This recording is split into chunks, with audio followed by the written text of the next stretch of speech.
Salve, salve, galera. Tudo bem com vocês? Geografia na área.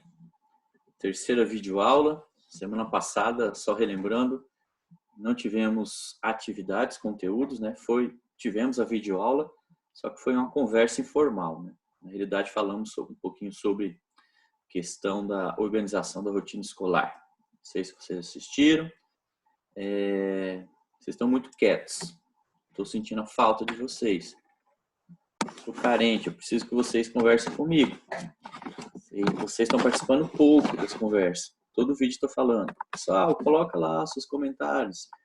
Façam isso, que é mais fácil para organizar a aula. A gente precisa ter um feedback de como vocês estão reagindo diante dessas aulas, tá? Pouquíssimas pessoas e as mesmas, né, acabam tirando um segundinho para colocar lá algumas observações da aula. Agradeço a essas pessoas. Tá? Muito obrigado, vocês estão ajudando bastante. Só que a maioria da sala não faz isso. Tá? Então, cooperem com a aula, ajudem lá, coloquem lá os seus comentários, que ajuda bastante. Beleza? Pessoal, vamos para frente. Vou começar a terceira videoaula. Ser rapidinho, para não demorar tanto assim, tá bom? Vamos puxar a telinha, como a gente faz, para a gente falar um pouquinho sobre alguns conceitos. Vamos lá, telinha aqui. PowerPoint sendo compartilhado. É isso. Então, nossa aula de hoje será sobre movimentos populacionais, tá? Então, para entender esses deslocamentos populacionais, o que a gente precisa fazer? A gente precisa entender um pouquinho desse processo de migração. Então, primeiro, o alicerce. Vamos entender o que são esses processos de migração, para posteriormente a gente falar um pouquinho mais sobre esses deslocamentos populacionais, causas e motivos. Tudo bem? A aula de hoje, peço a vocês que peguem o caderno, deixem o caderno de lado aí e anotem. A atividade da aula de hoje será, na realidade, o resumo dessa aula. Tá? A aula de hoje a atividade da aula de hoje será o fichamento. Vamos fazer esse fichamento no caderno, vamos tirar uma foto e mandar para mim. Essa é a atividade da aula de hoje. Então, para isso, já estou anunciando aqui no início da aula. Peguem o caderno e façam as anotações. Na realidade, a aula de hoje será para definir alguns conceitos dentro do processo de imigração. Então, a gente vai trabalhar com vários conceitos aqui. Quero que vocês tenham no caderno esses conceitos. Não é preciso destacar a folha nesse momento, enfim.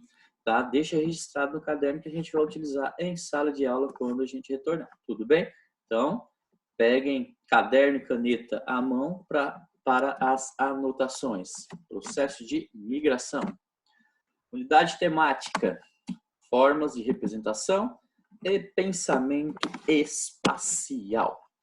Habilidade. Nossa habilidade é a número 24, certo? Que é identificar e analisar os fluxos populacionais e de capitais por meio de produção e interpretação de mapas de fluxos, cartogramas, gráficos, tabelas, imagens e textos multimodais.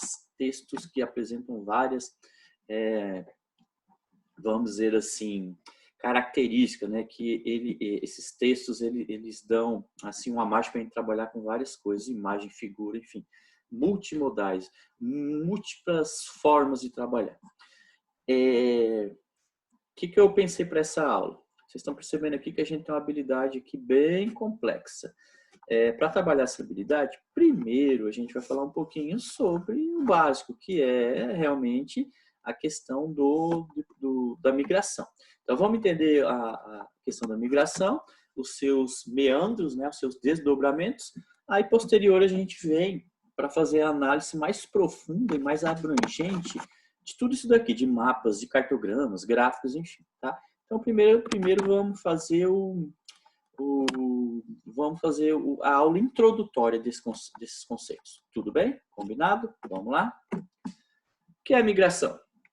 Então, na realidade, migração é qualquer deslocamento espacial, realizado tanto por uma pessoa ou por parte de uma população.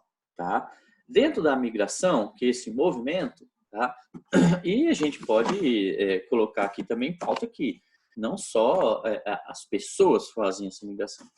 A gente tem migração, por exemplo, de aves, né? Os pássaros fazem um processo migratório, fogem do inverno, vêm para países no verão, quando termina tudo eles voltam. A gente tem, em relação a outras espécies também, esses processos migratórios, tá? Em relação a essa migração, a gente tem dois tipos. Seriam os processos emigratórios e os processos imigratórios. Mas, na realidade, o que seria um emigrante e o que seria um imigrante? Tá? Então, na realidade, o processo de emigração, quando a pessoa sai do seu país. Tá? Então, imagine essa primeira letrinha aqui, E de externo. Então, a pessoa está saindo do seu país. Já o imigrante, I de interno. O imigrante está entrando em outro país, certo? Então, na realidade, a gente tem dois pontos. Ó, vamos imaginar, país A, tá? Vamos pensar, Brasil. País B, Estados Unidos. Então, em relação, esse cara está saindo do Brasil e indo para os Estados Unidos. Em relação ao Brasil, como ele está saindo do seu país de origem, saindo externo, ele é, em relação ao Brasil, um emigrante. Já em relação aos Estados Unidos, ele está entrando nos Estados Unidos. Se ele está entrando em outro país, para os Estados Unidos, ele é um imigrante. Chique? Tudo bem? Aqui a gente vai começar a trabalhar alguns conceitos, tá, pessoal? Então já vão anotando, já anotaram lá a questão de emigração e imigração? Não, outros conceitos aqui. Olha a imagem, tá? Então aqui a gente tem um monte de cabecinha, né? Um monte de cérebros indo embora. Então, esse processo que a gente conhece como fugas de cérebros, na realidade são o quê? Deslocamento em massa de profissionais especializados e de grande conhecimento para outros países.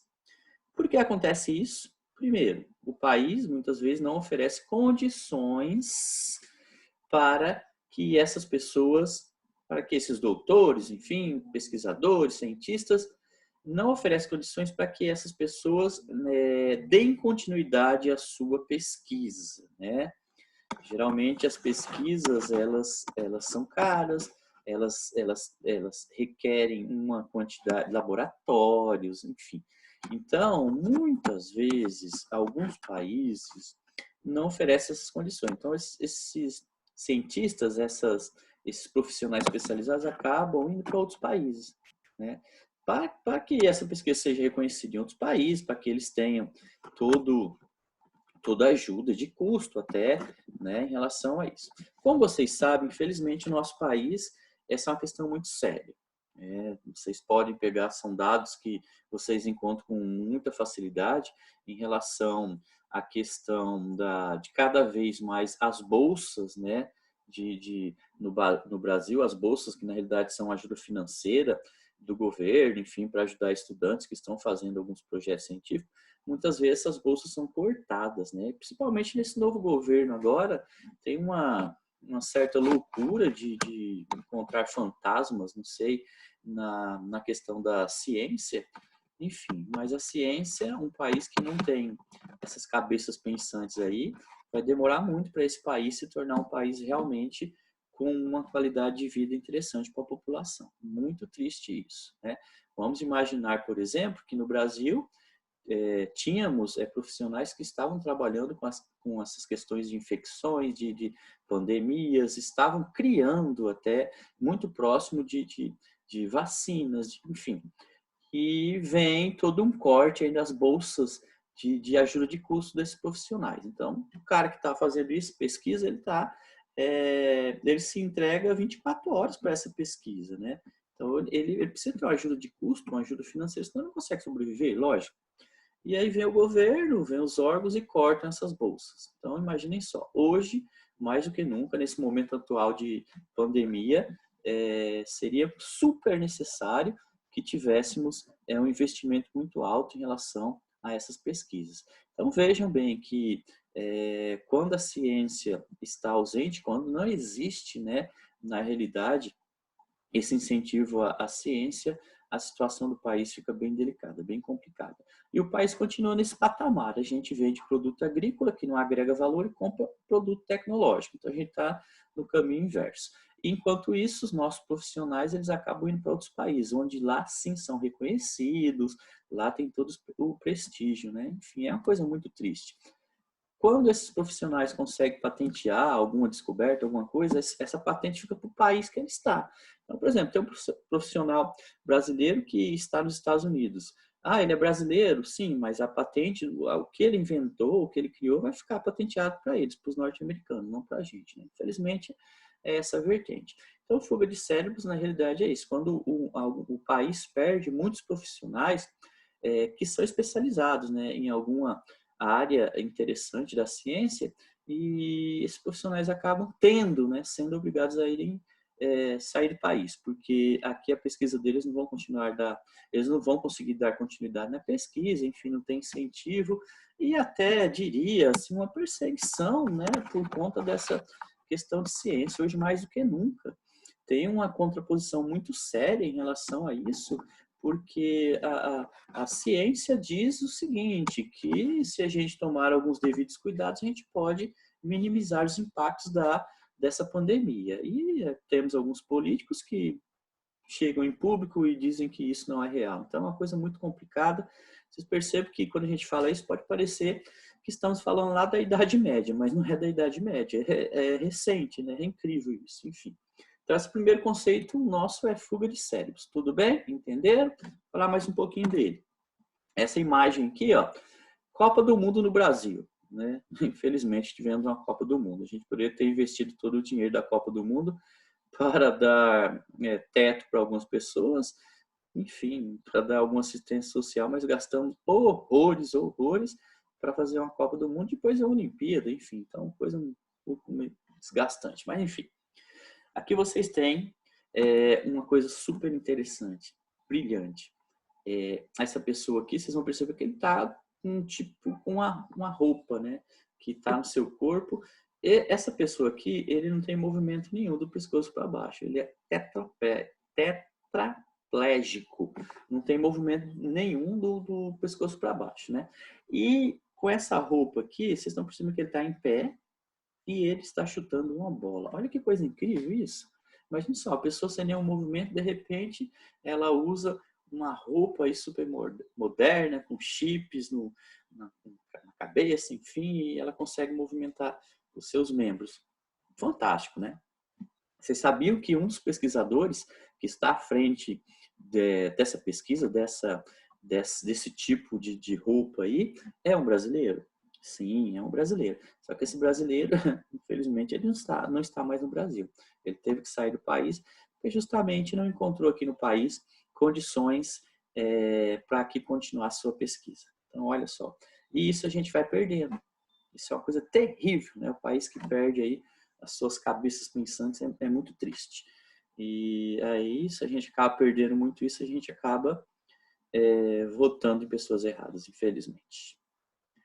Então, isso daí acabou acontecendo na abertura da Copa aqui no Brasil. Foi algo muito rápido, né? Que eles não deram tanta valorização, enfim, as emissoras de TV deram mais margem a outras coisas que estavam acontecendo na abertura, e isso daí passou muito rápido na TV e poucas pessoas viram. Mas só para falar sobre essa consequência das fugas aí de cérebros, né? Uma pesquisa tão importante, mas infelizmente um dos cabeças teve que sair do país porque aqui não tinha condições para continuar a sua pesquisa. Triste. Aqui só para a gente ter alguns dados, né? Vocês viram que a habilidade falava sobre isso, para a gente trabalhar com tabelas, enfim, então estamos começando a fazer isso. Aqui vocês têm número de doutores formados no Brasil e Estados Unidos. Doutores em qual sentido? Pessoal, de uma vez por toda, doutor não é um médico só, tá? Todos podem ser doutor. Doutor é quando você termina a graduação, você vai fazer a pós-graduação, que é o mestrado, e posteriormente ao mestrado você faz o doutorado. Então, por exemplo, eu fiz minha graduação e fiz o meu mestrado, tá? Se futuramente eu encarar o doutorado, eu vou fazer o doutorado. Então, eu vou ser um doutor, mas vou ser um doutor na minha área, em geografia, vocês entenderam? Então, doutores são pessoas que estudam para chegar a esse nível, certo? Porque muitos acham que doutor é só um médico. Não. E outra coisa, a gente usa essa expressão doutor como uma forma de respeito, mas na realidade é um pouco chato. A gente chama o delegado de doutor, a gente chama o político de doutor. Na realidade, doutor é quem faz doutorado, tá? Para ficar claro. Qualquer área você pode fazer doutorado, tudo bem? Olhem essa ideia. Aqui de 1988, 1993, 1998, 2003. O que o Brasil formou, por exemplo, em 88 de doutores? Somente 915 doutores em todo o Brasil. Pouco, né? Estados Unidos formou aqui, olha essa quantidade, mais de 33 mil doutores. Vejam que diferença gritante, né? A gente parar aqui, ó, em 2003, por exemplo, no Brasil tivemos, ó, vocês perceberam que houve um aumento, legal. Em 2003 tivemos 8 mil doutores no Brasil, Estados Unidos 40 mil. Então eu percebo que a diferença é gritante em relação a isso, né? Gritante. Aqui, aqui vocês têm cidadãos americanos, para explicar como está funcionando. Aqui por exemplo, ó, em 88, os Estados Unidos formou 33.500 doutores, certo? Desses 33.500 doutores, 23.290 eram cidadãos norte-americanos. O restante são pessoas que imigraram para os Estados Unidos. Vocês entenderam? Mesmo assim, né? Estão com uma quantidade bem interessante. E vocês vão perceber também essa questão do processo migratório, super importante, né? Em 2013, ó, Estados Unidos formou mais de 40 mil doutores, sendo que, ó, olha só, mais da metade desses doutores eram cidadãos norte-americanos. Mas se vocês perceberem, de 40 mil para 26 mil, grande parte aí, né? Eram cidadãos que não eram norte-americanos, são pessoas que foram para os Estados Unidos. Isso é interessante. Bom, mas a ideia aqui é vocês perceberem a diferença gritante entre Brasil e Estados Unidos. A população norte-americana é maior que a brasileira? Sim, é maior. Mas, assim, o número não é tão expressivo, tá? Estados Unidos e Brasil têm populações parecidas, território, enfim. Mas, mesmo assim, a diferença é gritante. Então, eu vejo que lá eles dão muito mais incentivo à pesquisa do que aqui, infelizmente. Seguindo. Próximo conceito, pessoal, nomadismo. Nomadismo, na realidade, o que é ser nômade? Vocês estudaram isso provavelmente em história, tá? Então, os nômades, os primeiros homens, eles não tinham um local fixo, eles andavam de uma parte para outra. Eu acho a figura mais icônica e mais representativa é o pastor de ovelhas, né? Sempre tentando levar seu rebanho onde existe a melhor quantidade e qualidade em relação à pastagem. Então, está muito frio aqui, ele vai tentar levar para uma região onde não tenha tanto frio assim, enfim, para que as ovelhas tenham sempre alimentação. Então, nomadismo, na realidade, é a prática dos povos nômades, ou seja, que não têm uma habitação fixa, que vivem permanentemente mudando de lugar. Tudo bem? Hoje tem pouco no mundo? Temos pouquíssimo. Antes eram um maior número de pessoas. Sei lá, poderíamos citar como exemplo os tuaregues. Tuaregues são aqueles caras que ficam atravessando o deserto, sabe? Aqueles que usam aquele turbante, toda aquela roupa lá. Os tuaregues são nômades ainda. Então a gente tem pessoas que fazem isso. Sim, temos, com certeza. Mas a quantidade é bem menor, lógico. Então esse é o segundo conceito nosso, nomadismo. Ficou claro? Tudo bem? A partir do nomadismo, o homem se torna sedentário, né? Ele acaba se fixando em um local por conta da domesticação de animais, escolhas aí, separação de grãos e plantas, a agricultura surge, a agricultura ela tem na realidade uma criação feminina, não masculina, por incrível que pareça, para alguns, né? As mulheres que criam, de certa forma, a agricultura, elas que separam as melhores sementes, enfim. Então, isso é um papel feminino. E aqui temos alguns tipos de migração interna dentro, tá? A primeira que é a pendular e a segunda é sazonal. Pendular, a ideia de pendular é realmente a ideia do pêndulo. Então, se você tem um barbante com algum peso na ponta, você vai soltar esse barbante e ele vai fazer um movimento de pêndulo, tá? O movimento de pêndulo vai e volta, vai e volta. Não esqueçam disso. Por que movimento pendular? O movimento pendular acontece muito na região de São José do Rio Preto, tá? Eu, por exemplo, sou morador de Badibacite. Badibacite é considerado por alguns até uma cidade dormitório, onde as pessoas só dormem. Ou seja, grande parte da população de Badibacite vem todos os dias trabalhar em Rio Preto. Movimento de pêndulo. Vem trabalhar em Rio Preto, à tarde retornam para Badi.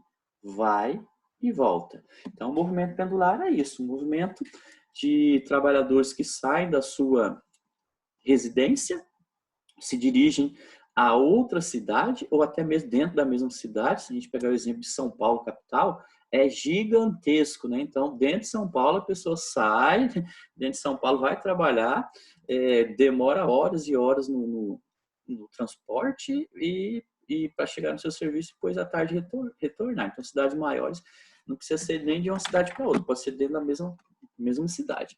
O movimento pendular, a gente está falando de trabalhadores, mas pode ser feito também por estudantes, né? Estudantes, por exemplo, estudantes de Badibacite que vão Mirassol, que vão estudar todos os dias em São José do Rio Preto, porque fazem faculdade, universidade de Rio Preto, então vão todos os dias, voltam para casa. Então, o movimento pendular pode ser feito por essas pessoas. Vamos imaginar que Rio Preto é referência em relação à saúde, então várias pessoas que fazem tratamentos contínuos podem todos os dias sair de casa, ir até o hospital de base, fazer o seu tratamento e voltar para sua casa. Então, o movimento pendular é esse, é interno. É um movimento que você sai da sua casa, vai para algum lugar, depois retorna de volta para sua casa, tá? Geralmente os trabalhadores fazem isso. Facinho, né? Entenderam? Segundo movimento, sazonal. Coloquei a figura aí de um cortador de cana-de-açúcar, né? Então, o movimento sazonal ele é parecido com o movimento pendular. Só que a gente está falando de uma questão de duração diferente. O movimento sazonal, vamos imaginar que aqui, como a nossa região tem uma grande safra de cana-de-açúcar, que trabalhadores saem das regiões, principalmente, né, das regiões norte e nordeste, na época da safra da cana-de-açúcar, na época do corte da cana-de-açúcar. Então, eles saem do norte e nordeste, vêm para São Paulo, vêm para o sudeste.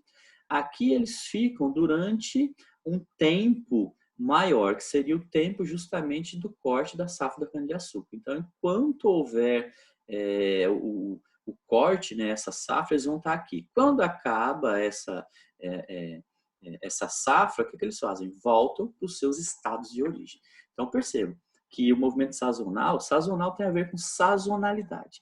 Sazonalidade, ela na realidade, tem relação direta com estações do ano, tá? Então, verão, outono, inverno, enfim. Sazonalidade. Todas as plantas, enfim, elas têm um período que vai haver um período de safra, certo? Dependendo da estação do ano. Então, é isso que o nome está falando, o conceito. Sazonal de sazonalidade. Bem, enfim, então esses trabalhadores vêm, eles ficam alguns meses até, né, aqui no Sudeste, e quando termina a safra, eles retornam aos seus estados de origem. Isso é um movimento sazonal, entenderam? Pessoal, em relação a isso, eu coloquei aqui, lógico, um cana-de-açúcar, mas vocês podem colocar qualquer outra safra aí.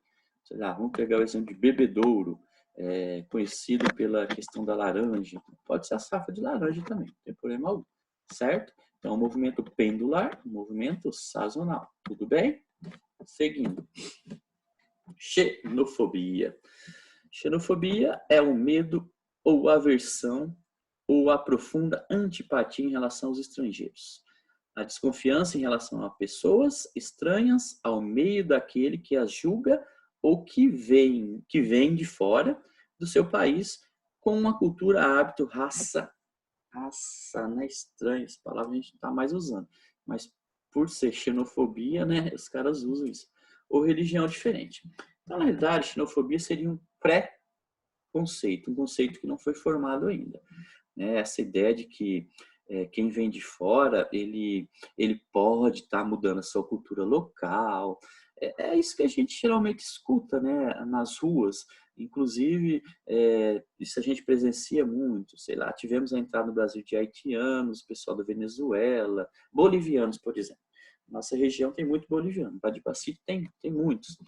E aí os bolivianos, eles geralmente se comunicam espanhol e tal, E a gente percebe que alguns brasileiros até comentam, nossa, mas por que os caras não usam português, ficam falando espanhol, enfim. Então, tem um preconceito, né, em relação a isso. Eles querem manter viva a sua língua, enfim.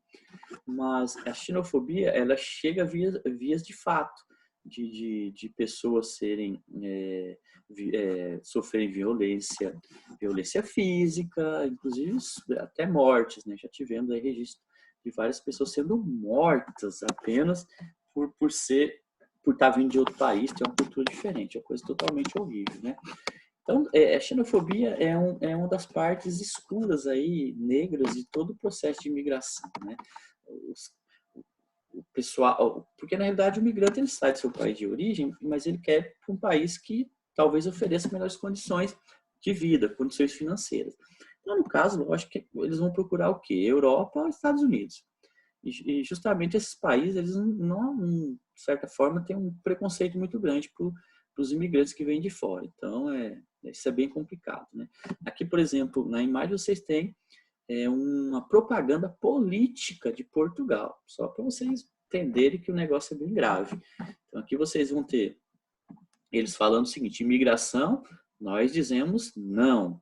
Olha isso, Portugal aos portugueses. Que coisa louca, né? Provavelmente vocês já ouviram isso em história. A América para os americanos, ou algo assim. Vejam bem. Então, aqui esse partido político está falando isso. E olha o que eles usam. Eles usam ovelhas negras, olha só, e ovelhas brancas. Então, a ovelhinha branca aqui está simbolizando o país Portugal, e essa ovelhinha está, de certa forma, de forma violenta, expulsando as ovelhas negras. Quem seriam as ovelhas negras? Os imigrantes. E nessas ovelhinhas negras aqui vocês têm vários conceitos. Tem uma ovelhinha aqui, desemprego, a outra criminalidade, olha só, baixos salários, subsídio, fronteiras abertas, multiculturalismo, enfim. Então, na realidade, olha só as vias de fato. Os caras estão tentando dizer o seguinte, que o imigrante, ele rouba empregos. Ele rouba empregos, ele vem de fora. Como vai ser um trabalhador que vai trabalhar por um preço menor, então o salário dele vai ser mais baixo e vai ser contratado de certa forma, e enquanto isso, o funcionário que é do país vai ser demitido. A pergunta é, realmente, um bom funcionário, será que ele vai ser tão facilmente demitido? Um funcionário que ele contribui muito com a política da empresa, será que ele vai ser demitido facilmente? Ou será que as pessoas têm medo de pessoas mais qualificadas chegando? Porque vivemos num país, num mundo, né? País não, num mundo globalizado. Enfim, então, isso é xenofobia, esse medo ou aversão de pessoas de coisas que vêm de fora. Tá? E isso é muito sério no processo de imigração. Certo, galera? Desterritorialização. A imagem talvez não está tão legal assim, e por incrível que pareça, sim, isso daí é um barco. Estão vendo essas coisas? E são pessoas nesse barco. Imagine só, um barco transportando tantas pessoas assim. Então, essas pessoas estão tentando sair do seu país de origem, por meio ali do oceano, para entrar em alguma fronteira de um país europeu, ou pelo menos chegar perto dessa fronteira. Pessoal, o final dessa história vocês já conhecem. Grande parte dessas embarcações aí precárias acabam causando morte de várias e várias pessoas. Infelizmente, essas embarcações não chegam ao seu destino. Tá? Então, desterritorialização é o caso de populações inteiras expulsas de seus territórios, o que ocorre em geral em países da Ásia e da África. Esses povos sem território, minorias oprimidas, dispersos em outros países, procuram lugar para chamar de pátria.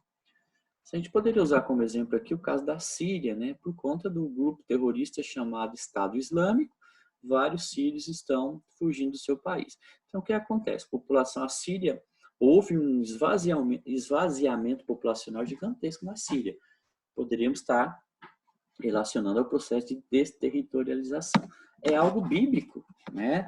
É algo bíblico porque aparece até nos livros sagrados, né, que compõem a Bíblia, falam muito bem sobre isso, a questão da diáspora, né? A busca da terra prometida, todo aquele contexto lá, desterritorialização. A própria formação do Estado de Israel, né, posterior à Segunda Guerra Mundial, a população de Israel, a população judaica, estava espalhada pelo mundo. desterritorialização. E aí vem a formação do Estado de Israel, a população, ou grande parte dela, acaba voltando para Israel. Enfim, certo? Esse é um processo conhecido como desterritorialização. Tudo bem? Seguindo. Êxodo rural, talvez seja o conceito que mais a gente ouve, né, falar, enfim, porque no caso do Brasil tivemos esse processo de êxodo rural, é um processo recente, historicamente falando, porque ocorreu apenas entre a década de 60 e 70, né, com maior frequência, lógico. Então, o êxodo rural é o termo pelo qual se designa a migração do campo por seus habitantes que, em busca de melhores condições de vida, se transferem de regiões consideradas de menos condições de sustentabilidade a outras, podendo ocorrer de áreas rurais para centros urbanos. Então, na realidade, esse processo de transferência da população do campo para a cidade. Só que essa transferência, muitas vezes, ela é forçada, tá? Não é algo assim que muitas vezes está relacionado apenas com a escolha. Muitas vezes é forçado, infelizmente. Então, aqui vocês têm algumas imagens, né, que acabam demonstrando esse processo de êxodo rural, né? As pessoas transferindo, as imagens que acabam sendo bem conhecidas em obras literárias, né? A literatura do Brasil é rica, né, em relação a essa questão, a esse fato, né, de falar um pouquinho sobre essa questão de êxodo rural. Vários livros aí super interessantes tratam desses assuntos, né? Que vale a pena a gente conferir um pouquinho. Então, o êxodo rural é isso, transferência do campo para a cidade. Tudo bem? Claro que as pessoas irão buscar, ou tentar buscar condições melhores de vida, mas como vocês sabem, não é isso que encontram muitas vezes, infelizmente. Aqui a gente já está terminando a aula, só peguei alguns conceitos, tá? Para a gente construir as próximas aulas. Anotem, tá?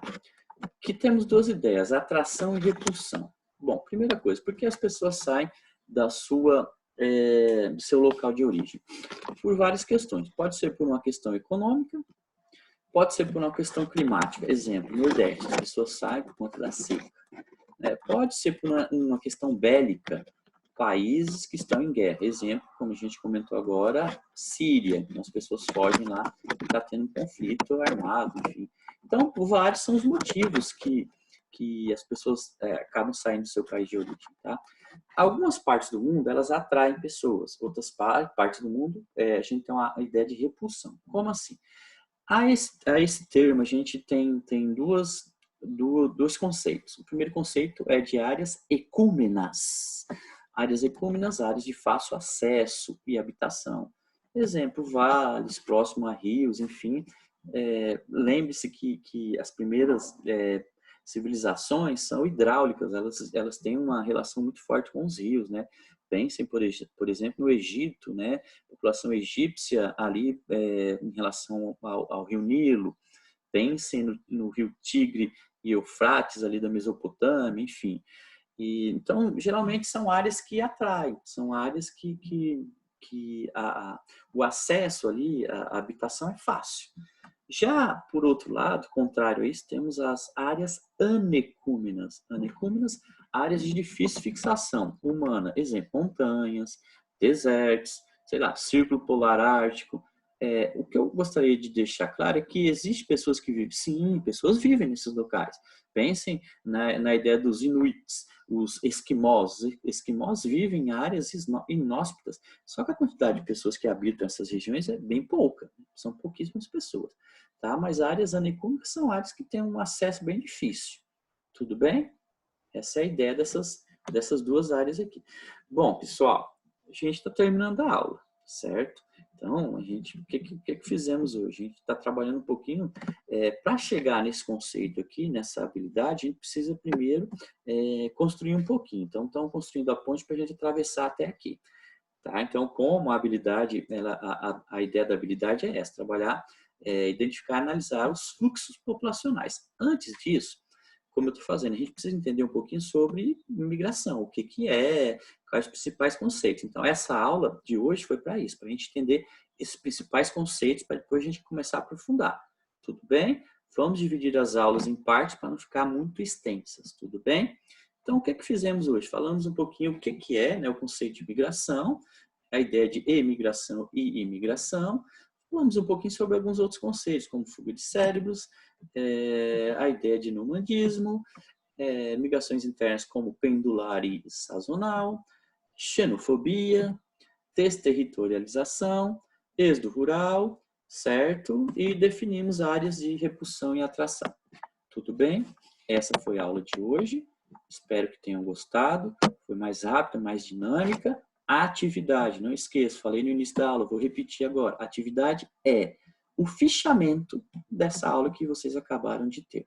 Tá? O fichamento, o resumo dessa aula. E vocês perceberam que eu utilizei poucos conceitos para não ficar uma atividade muito difícil para vocês. Então, não dá nem para reclamar. Tá? Façam um fichamento no caderno mesmo, tirem fotos e me enviem pelo e-mail, que aí fica fácil fazer a organização. Tudo bem? E não se esqueça dos comentários.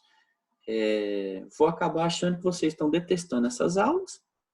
Vou parar de gravar a aula se vocês não me ajudarem no comentário sobre essas aulas. Tudo bem? Conhecimento se constrói juntos, tá? Pessoal, beijo no coração de todos. Geografia, construindo pontes, derrubando muros, tá? Beijo no coração de todos. Se cuidem, tá bom? Tchau, tchau, até a próxima.